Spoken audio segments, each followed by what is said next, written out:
আপনি কি জানেন সুলতান সুলাইমানের ৩টা ওসিয়ত কী ছিল?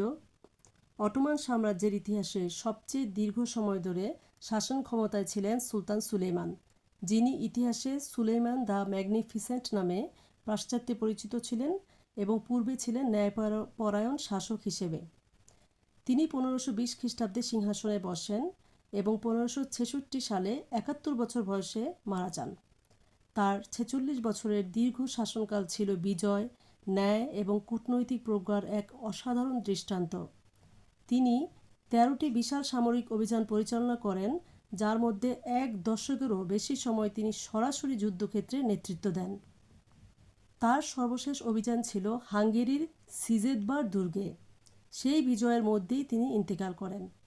মৃত্যুর পূর্বে তিনি তার প্রধান উজির ও সভাসদদের ডেকে ৩টি বিশেষ ওসিয়ত করেন, যা আজও আমাদের জন্য এক গভীর শিক্ষার বার্তা বহন করে। তার প্রথম ওসিয়ত কী ছিল? তার জানাজার খাটের চারপাশে স্বর্ণ ও রূপার মুদ্রা ছড়িয়ে রাখতে বলেন। উদ্দেশ্য ছিল মানুষ যেন দেখে যে এই বিশাল সাম্রাজ্যের অধিপতি, যিনি অগণিত ধন সম্পদের মালিক ছিলেন, কিন্তু মৃত্যুর সময় এই সম্পদ থেকে কিছুই সঙ্গে নিয়ে যেতে পারলেন না। দ্বিতীয় ওসিয়ত কী ছিল? তার জানাজার খাট বহন করবে তার ব্যক্তিগত চিকিৎসকরা, যাতে মানুষ উপলব্ধি করে যাদের হাতে ছিল চিকিৎসার সর্বোচ্চ ক্ষমতা, তারাও মৃত্যুকে থামাতে পারেনি।